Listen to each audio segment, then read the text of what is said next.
2.5 ವರ್ಷ ಒಂಟಿ ಹರಕೆ ಅದೊಂದೇ ತಪಸ್ಸು.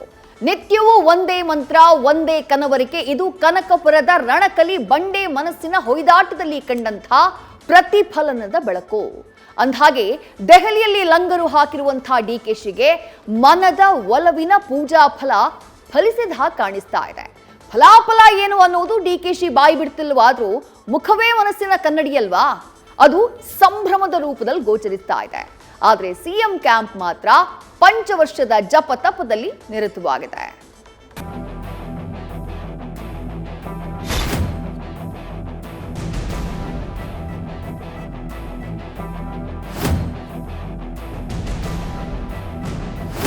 ತಾವು ರಾಹುಲ್ ಗಾಂಧಿ ಅವ್ರನ್ನ ಭೇಟಿ ಆದ್ರ?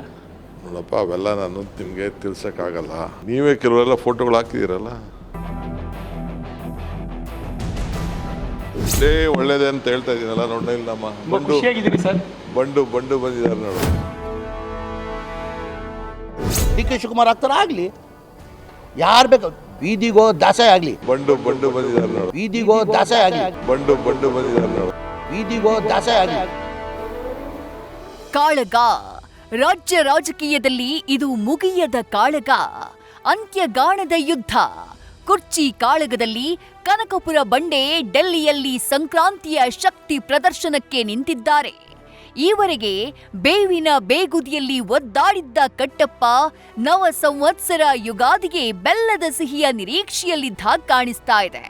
ಹೈಕಮಾಂಡ್ ಪಕ್ಕದಲ್ಲಿ ಕೂತು ಎದ್ದು ಬಂದ ಡಿಕೆಶಿ ಮೊಗದಲ್ಲಿ ಮಂದಹಾಸ, ಕ್ಷಾತ್ರ ತೇಜಸ್ಸು ಇಣುಕ್ತಾ ಇದೆ.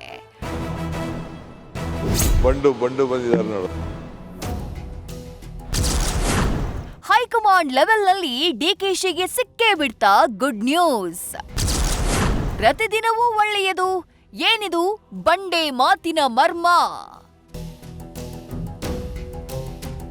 ಕರ್ನಾಟಕದಲ್ಲಿ ಸಿಂಹಾಸನ ಸಂಘರ್ಷ ಮಕರ ಸಂಕ್ರಮಣಕ್ಕೂ ಕಾಲಿಟ್ಟಿದೆ. ಜಲವಾಸಿ ಮಕರ ರಣ ಬೇಟೆಗಾರ ಸಿಕ್ಕ ಬೇಟೆಯನ್ನ ಹುಸಿ ಹೋಗದ ಹಾಗೆ ಸಮರ ಗೆಲ್ಲುವ ತಾಕತ್ತು. ಈಗ ಕನಕಪುರದ ರಣಕಲಿ ಆದಿ ಅಂತ್ಯದ ಯುದ್ಧಕ್ಕೆ ಶಂಕನಾದವನ್ನ ಮೊಳಗಿಸಿದ್ದಾರೆ. ಹೈಕಮಾಂಡ್ ಲೆವೆಲ್ನಲ್ಲಿ ಡಿಕೆಶಿಗೆ ಖುಷಿ ಸುದ್ದಿ ಸಿಕ್ಕಂತೆ ಕಾಣಿಸ್ತಾ ಇದೆ. ನಗುನಗ್ತಾನೆ ಸಭೆ ಮುಗಿಸಿ ಹೊರಬಂದ ಡಿಕೆ ಪ್ರತಿದಿನವೂ ಒಳ್ಳೆಯದು ಅಂತ ಫಿಲಾಸಫರ್ ಆಗಿದ್ದಾರೆ. ರಾಹುಲ್ ಗಾಂಧಿ ಭೇಟಿಯ ಗುಟ್ಟನ್ನ ಡಿಕೆಶಿ ಮತ್ತಷ್ಟು ರಹಸ್ಯವಾಗಿಟ್ರು. ತಾವು ರಾಹುಲ್ ಗಾಂಧಿ ಅವ್ರನ್ನ ಭೇಟಿ ಆದ್ರ? ನೋಡಪ್ಪ, ಅವೆಲ್ಲ ನಾನು ನಿಮಗೆ ತಿಳ್ಸೋಕ್ಕಾಗಲ್ಲ.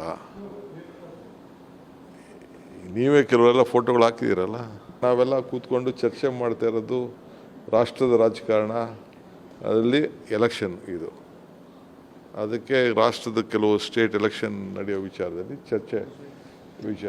ಕರೆದಿದ್ರು, ಚರ್ಚೆ ಮಾಡಿದೆ. ಮಿಕ್ಕಿದ ಬೇರೆ ವಿಚಾರ ನಾನು ಏನು ನಿಮಗೆ ಮಾತಾಡೋಕ್ಕೆ ನಾನು ತಯಾರಿಲ್ಲ. ಎವ್ರಿ ಡೇ ಒಳ್ಳೇದೇ ಅಂತ ಹೇಳ್ತಾ ಇದ್ದೀನಲ್ಲ. ನೋಡಿ, ನಮ್ಮ ಬಂಡು ಬಂದಿದ್ದಾರೆ ನೋಡು. ತುಂಬಾ ಖುಷಿಯಾಗಿದ್ದೀರಿ.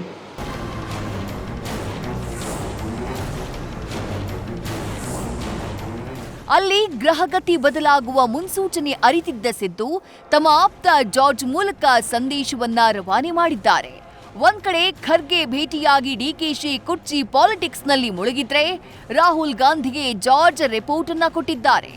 ಆದ್ರೆ ರಾಹುಲ್ ಜೊತೆ ಡಿಕೆಶಿಗೆ 1-to-1 ಸಭೆಗೆ ಸಮಯ ಸಾಕಾಗಿಲ್ಲ ಅನ್ನುವ ಮಾಹಿತಿ ಸಿಕ್ಕಿದೆ. ಕುರ್ಚಿ ಗೊಂದಲದಿಂದ ಪಕ್ಷಕ್ಕೆ ಡ್ಯಾಮೇಜ್ ಅಂದ್ರು ಸಾಹುಕಾರ್. ಬೇದಿಗೆ ಹೋಗೋ ದಾಸಯ್ಯ ಸಿಎಂ ಆಗ್ಲಿ, ರೊಚ್ಚಿಗೆದ್ದ ಜಮೀರ್.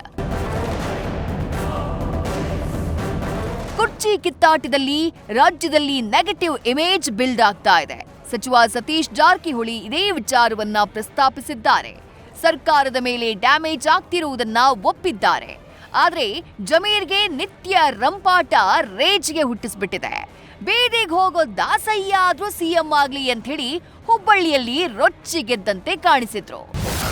ನಾವು ಎಷ್ಟೇ ಸೀರಿಯಸ್ ಆಗಿ ಅಧಿಕಾರ ಚಲಾಯಿಸಿದ್ರು ಹಾಗೆ ಆಗ್ತದೆ. ಸೊ ನೀವು ಹೇಳಿದಂಗೆ ಹೆಚ್ಚು ಗಮನ ಕೊಡೋದು ಅವಶ್ಯಕತೆ ಇದೆ. ನೀವು ಹೇಳಿದಂಥ ಪಾರ್ಟಿಗೆ ಭಾಳ ಡ್ಯಾಮೇಜ್ ಐತೆ, ಹಾಗೆ ಆಗ್ತದೆ. ಸರ್ಕಾರದ ಬಗ್ಗೆ ಇದ್ದೇ ಇರೋದು ಭಾಳ ಡ್ಯಾಮೇಜ್ ಆಗದಂಗೆ ನೋಡಕ್ಕೆ ಹೋಗ್ಬೇಕಷ್ಟೇ ನಾವು. ಮುಖ್ಯಮಂತ್ರಿ ಕುರ್ಚಿ ಖಾಲಿ ಇಲ್ಲ. ಆ ಕುರ್ಚಿಯಲ್ಲಿ ಮನೆ ಸಿದ್ದರಾಮಯ್ಯ ಕೂತಿರ್ತಾರೆ. ಅವ್ರು ಬದಲಾವಣೆ ಮಾಡಬೇಕಾದ್ರೆ ನಮ್ಮಿಂದ, ನಿಮ್ಮಿಂದ, ಪ್ರಸಾದಪ್ಪಯಿಂದ, ಜಬ್ಬಾರೋರಿಂದ ಸಾಧ್ಯ ಅಲ್ಲ. ಈಗ ಹೈಕಮಾಂಡ್ ಅವರು ಡಿ ಕೆ ಶಿವಕುಮಾರ್ ಮಾಡ್ತಾರ, ಮಾಡಲಿ. ಡಿ ಕೆ ಶಿವಕುಮಾರ್ ಆಗ್ತಾರ, ಆಗಲಿ. ಯಾರು ಬೇಕು ಬೀದಿಗೋ ದಾಸೆ ಆಗಲಿ, ಹೈಕಮಾಂಡ್ ಹೇಳಿ ನಾವು ಒಪ್ಕೊಳ್ತೀವಿ. ಡೆಲ್ಲಿ ಡೆವಲಪ್ಮೆಂಟ್ ಬಗ್ಗೆ ಗೊತ್ತಿದ್ದೂ ಗೊತ್ತಿಲ್ಲದಂತೆ ಪರಂ ಅಸ್ಸಾಂ ಎಲೆಕ್ಷನ್ ಅಂತಿದ್ದಾರೆ. ಆದ್ರೆ ಮಹದೇವಪ್ಪಗೆ 2028 ತನಕ ಸಿದ್ದರಾಮಯ್ಯ ಸಿಎಂ ಆಗಿರ್ತಾರೆ ಅನ್ನುವಂಥ ನಂಬಿಕೆ ಇದೆ. ಅವರಿಗೆ ಈ ಬಾರಿ ಅಸ್ಸಾಮಿಗೆ ಪ್ರಥಮ ಬಾರಿಗೆ ಹಾಕಿದ್ದಾರೆ. ಅದರ ಬಗ್ಗೆ ಚರ್ಚೆ ಮಾಡಬೇಕು ಅಂತೇಳಿ ಹೋಗಿದ್ದಾರೆ ಅಂತೇಳಿ ತಿಳ್ಕೊಂಡಿದ್ದೇನೆ. ಅದು ಬಿಟ್ಟು ಬೇರೆ ವಿಷಯ ನಮ್ಮ ಗಮನದಲ್ಲಿ ಯಾವುದೂ ಇಲ್ಲ. ಅದು ನನಗೆ ಗೊತ್ತಿಲ್ಲ. That I don't know. ಈಗ ಇರೋದ್ರಿಂದ ಹೋಪ್ಫುಲಿ ಇರ್ತಾರೆ ಅನ್ನೋದೇ ನನಗೆ ನಂಬಿಕೆ.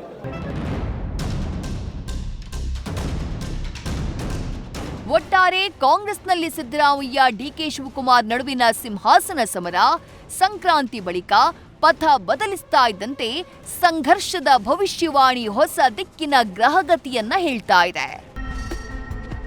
Political bureau, news first.